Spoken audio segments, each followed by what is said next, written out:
Penalaran abduktif adalah metode berpikir yang digunakan untuk membuat hipotesis atau penjelasan terbaik dari sejumlah bukti atau data yang ada. Penalaran ini seringkali digunakan ketika kita menghadapi situasi yang tidak pasti dan perlu menarik kesimpulan berdasarkan informasi yang tidak lengkap. Berbeda dengan penalaran deduktif yang menarik kesimpulan pasti dari premis yang benar, dan penalaran induktif yang menghasilkan generalisasi dari pengamatan spesifik, penalaran abduktif berfokus pada menghasilkan penjelasan yang paling masuk akal untuk menjelaskan suatu fenomena. Berikut adalah penjelasan lebih lanjut tentang penalaran abduktif. Definisi penalaran abduktif. Penalaran abduktif adalah proses menarik kesimpulan atau membuat hipotesis dengan cara mencari penjelasan terbaik untuk data atau bukti yang tersedia. Ini seringkali melibatkan pemilihan hipotesis yang paling mungkin benar berdasarkan bukti yang ada. 2. Struktur penalaran abduktif. Proses penalaran abduktif biasanya melibatkan 3 langkah. Data atau bukti, mengumpulkan informasi atau pengamatan yang relevan. Hipotesis, mengajukan hipotesis atau penjelasan yang mungkin untuk data yang ada.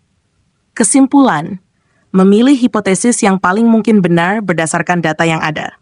Contoh, data, pohon di taman tampak rimbun dan daunnya hijau. Hipotesis, pohon ini mungkin disiram secara teratur dan mendapatkan cukup sinar matahari. Kesimpulan, oleh karena itu mungkin pohon ini tumbuh dengan baik karena perawatan yang baik.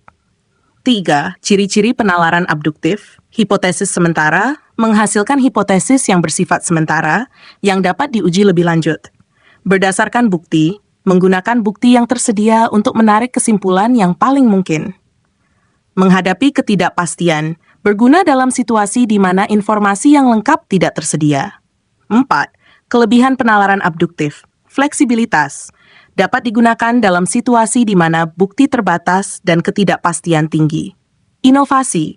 Dapat memicu pemikiran kreatif dengan menghasilkan hipotesis baru yang dapat diuji.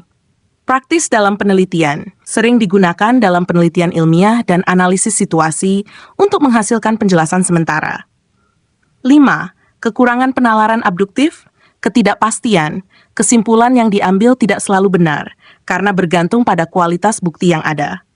Keterbatasan bukti, jika bukti yang ada tidak cukup kuat, hipotesis yang dihasilkan mungkin tidak akurat. Risiko bias, ada risiko bias dalam memilih hipotesis yang dianggap paling mungkin. 6. Penerapan penalaran abduktif, ilmu pengetahuan, digunakan untuk mengembangkan hipotesis dalam penelitian ilmiah berdasarkan pengamatan yang ada. Diagnosis medis, dokter sering menggunakan penalaran abduktif untuk membuat diagnosis berdasarkan gejala yang ditunjukkan oleh pasien.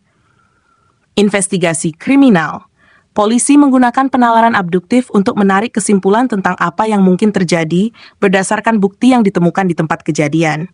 Contoh penalaran abduktif dalam kehidupan sehari-hari. Contoh saat, data, lampu lalu lintas berwarna merah dan tidak ada mobil yang bergerak. Hipotesis, mungkin ada kecelakaan di persimpangan. Kesimpulan, oleh karena itu mungkin lalu lintas terhambat karena kecelakaan. Contoh 2, anak saya tidak terlihat di rumah dan ada sepeda di luar. Hipotesis, mungkin dia pergi bermain dengan teman-temannya. Kesimpulan, oleh karena itu saya harus mencari di rumah teman-temannya. Kesimpulan, penalaran abduktif adalah alat berpikir yang penting dalam menghadapi ketidakpastian dan membuat penjelasan terbaik berdasarkan bukti yang ada. Ini sering digunakan dalam penelitian, diagnosis, dan investigasi, serta dalam kehidupan sehari-hari ketika kita perlu menarik kesimpulan dari informasi yang terbatas. Dengan mengidentifikasi hipotesis yang paling mungkin, penalaran abduktif dapat membantu kita membuat keputusan yang lebih baik dan memperdalam pemahaman kita tentang fenomena yang kompleks. Demikian, semoga bermanfaat.